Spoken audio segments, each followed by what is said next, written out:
Hello, let me share with you my perspective of feminism, the good, the bad, and the ugly side of it, like the cowboy movie, but this will be a cowgirl video. At the end, I will propose the beautiful side of feminism. All this from the point of view of a non expert in gender issues, but an ordinary woman, a middle class sheet engineer who is 40 years old and have two daughters. And this is a brief disclaimer. In reality, there are many types of feminism, but I will focus on the one that permeates my reality, the hegemonic version that seeks gender parity in the different professional fields, the reduction of wage gap, and the equal representation of women in positions of power.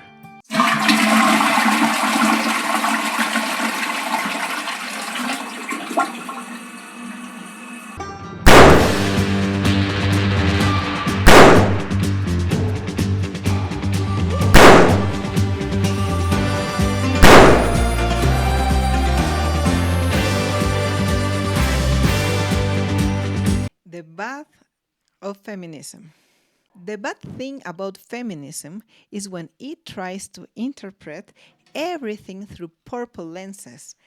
It thinks everything can be understood from a gender perspective. And from my point of view, the bad thing about feminism is that a lot of its arguments lack validity because they lack historical materialism and acceptance of the biological differences between men and women. Let's start with historical materialism. Feminism interprets that reproductive and domestic role that women have played throughout history as a direct consequence of patriarchy and men's oppression of women.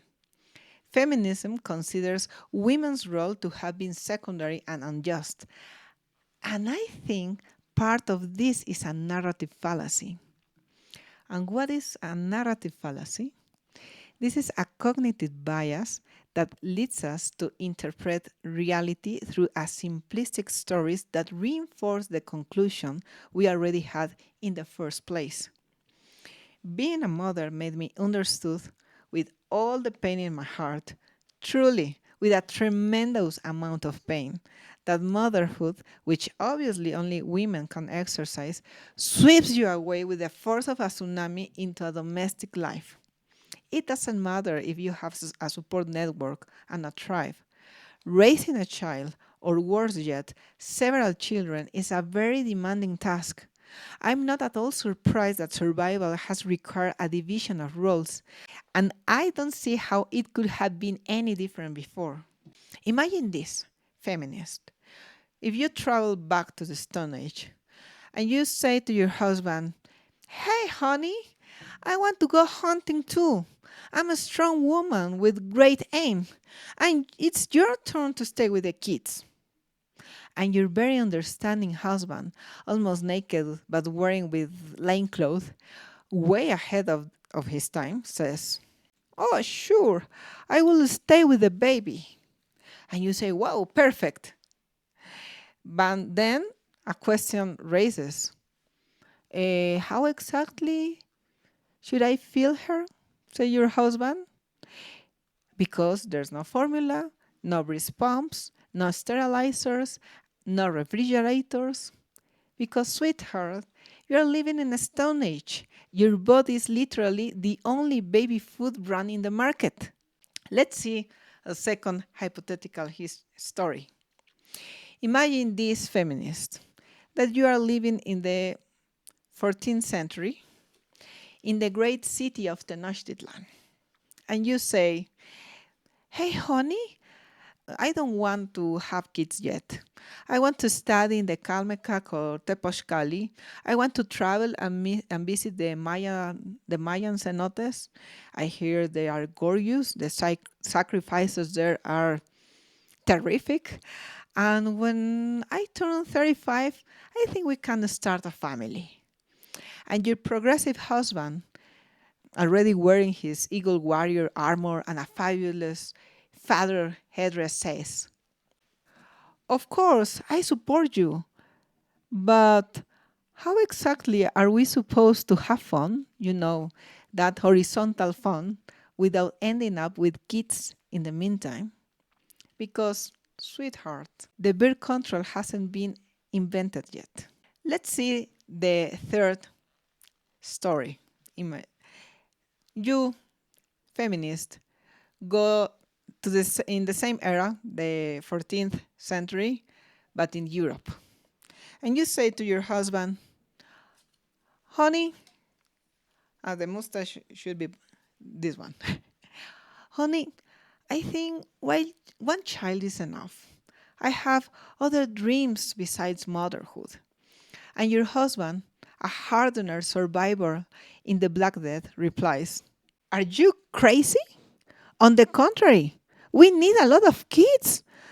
First of all, God decides how many we have. And on the other hand, most children die before they even turn one. In what world are you living in? And you insist and you say, no, no, no, no. God is cool with it, and we will just really, we will take care of the baby, the only one we will have. And he said, sure, sure. So, in a world with no contraceptives, no proper medicines, neither vaccines, no formula, no breast pumps, no sterilizers, no refrigerators, there were no room for feminism. It was very limited. And even so, there has been extraordinary women in history that has gotten over all the expectations of their times, such as Hypatia from Alexandria, Sor Juana Inés de la Cruz in Mexico, Marie Curie, among others. We move to my second point, in which I criticize feminism for failing to consider the biological differences between men and women, as if accepting them was diminishing, as if everything should be a social construct and anything with biological explanation has to be rejected. I have often heard from feminists things like, oh, how unfair is that women have to stress out in their 30s deciding whether or not to have children, while men can easily become fathers in their 50s, 60s, or even 70s. Or how tiring it is that women are the only ones who have to get pregnant, go through all their changes in their body, give birth, breastfeed, etc., while men are perfectly comfortable there. Mamacita, I also would have liked to have wings to fly like an eagle, and a whale longs to explore the deeps of the sea without an oxygen tank. But biology is what it is. It's neither bad nor good. Evolution isn't interested in self-improvement or personal dreams. It doesn't care whether you like the outcome or not, whether you consider it fair or unfair, or whether it's equitable or not. Evolution is better understood in terms of survival, and in this sense, the genes that generally enable human survival were those in which women and men had certain specializations, where women not could only bear children, but also had a tendency and an ability for caring, and who exercised better communication and empathy skills.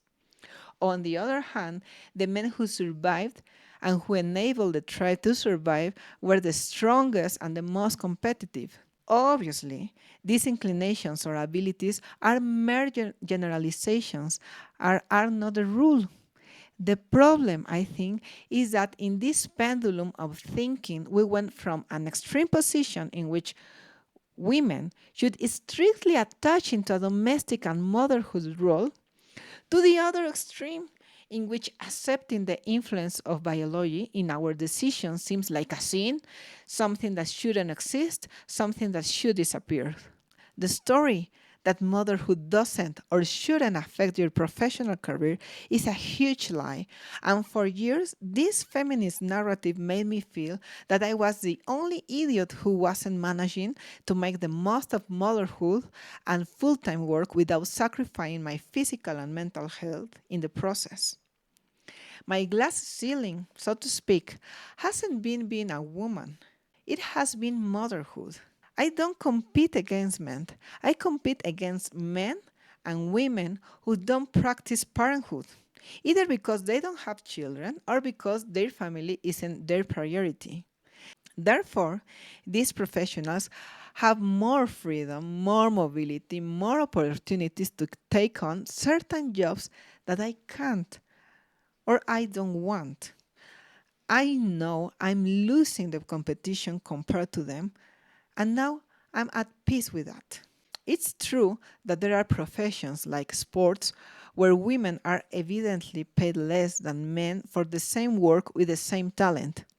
Unfortunately, this is explained if you take into account the level of attention and the profits generated by men's sports. It's beyond belief. Men tend to be more competitive and they represent a much larger market of spectators and they like to watch their peers competing. Sports arouse primitive passions. They feel like they are on the hunt. I don't know. It's a super business. It's logical that male athletes can earn more. And similarly, this also happens with women. Female models earn much more than men doing the same job and with the same talent. It's beyond belief. That's how the market is. Advertisements, posters, and runaways where women are employed are better paid. This is the way it is for very primitive and biological reasons, not just a mere social construct. Of course, there are exceptions, such as acting in certain films where the female leads were paid less than their male counterparts. In that case, it was a direct discrimination.